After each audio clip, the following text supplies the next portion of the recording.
It is the Fat Boy Show on RX Radio, your number one station, and the debate on the Iron Sheet scandal still rages on. It rages on with no end in sight. It's probably ultimately just going to fizzle away anyway, the way most scandals do in Uganda. It's really just the hot thing right now, but Ugandans are known to quickly move on to other things. Isn't that true? Would you blame them though? Because there will be a scandal, it will be in the papers, it will be on every TV station. But then if the powers that be are not doing anything about the scandal, what do you expect Ugandans to do except move on?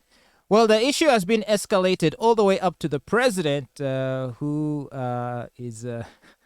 seems to think that he does not have the capability to fire any of the ministers. Well, actually, it is the civil society in Uganda that is saying that despite all this embarrassment and bad repute of the Iron Sheet saga and what it has cast on the NRM government, that the president doesn't have the capability to fire any of the ministers involved. So this scandal, which has since sucked in a number of ministers, has left many wondering if the president might be willing to sacrifice them or allow the image of his government to further be dented. Well, this is because, the president has in the past few years been advocating for zero tolerance to corruption. However, according to Sarah Birete, the executive director for the Center for Constitutional Governance, the president has lost the ability to fight corruption in this country because of his patronage and greed for power. So yeah, according to these civil society groups, you can forget about the president getting involved in dealing with this, even though he is fully aware of the scandal that is unfolding. Not that this should be a surprise to anyone. No, it isn't. Actually, Birete continues to say that the president is only interested in loyalty and he can only act when he finds out that one of his ministers is conniving against him, something he can't tolerate. I think a few names come to mind. And this is it's a beauty and a curse of a patronage-based political system. Because on one hand, if the president maintains his hold on power by essentially, you could say, either buying off, as it is alleged, political opponents and looking or the turning other way. the blind eye to the wrongdoings of his people, as long as it doesn't affect him. As a result of that, as Ugandans, we've been able to enjoy some stability.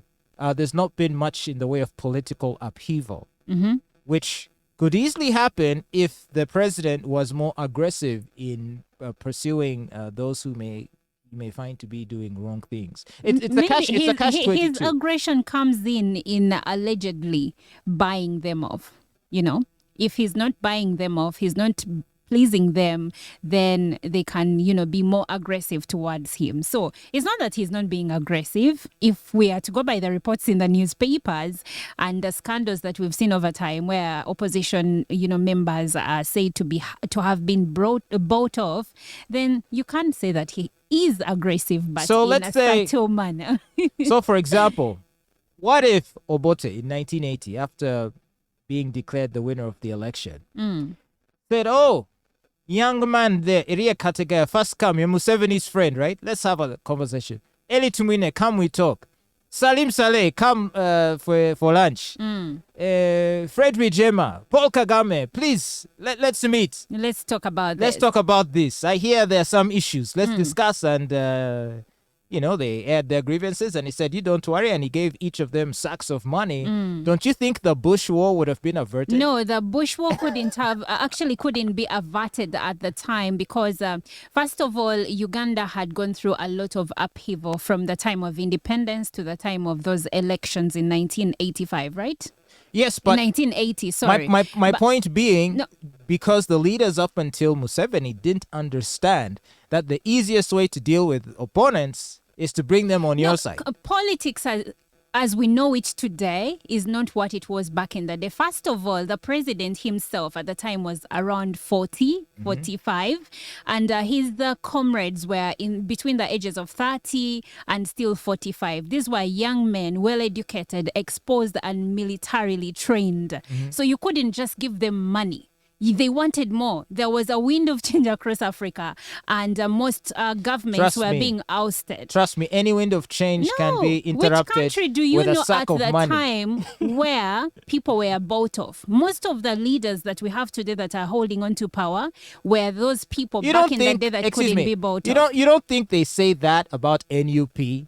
For example, when they won all these seats in parliament, the ascendance of Bobby Wine. I mean, if you were to believe the media, you would think there's a youth revolution going on in Uganda. But there was actually a revolution going But in why Uganda. did it go nowhere? It's because they haven't been successful in amassing the kind of support necessary you're to turn comparing that apples and enthusiasm oranges. into an actual mechanism for political You see, change. what Uganda was going through back in the day, people had just gone through the Amin regime and then gone through many times of uncertainty where we had like 4 presidents at the same time.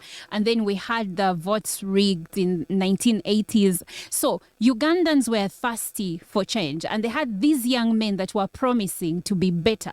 What we see today with the NUP is that many people jumped onto that wagon when they were not even ready. But let me They ask didn't you. even believe in Bobby Wine's dream. They just wanted a party that could help them win, not because they shared its values. I would have to disagree that there was a hunger for change. There was. I feel like for the most part, people, the war was imposed on the people.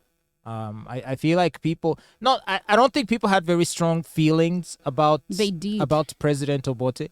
And I think people would have mostly just been happy to go along with the flow. No, if you talk to your mother, just like I talked to mine when she was still here and some elders in my family, you would find that actually those people that are older than us really wanted the change.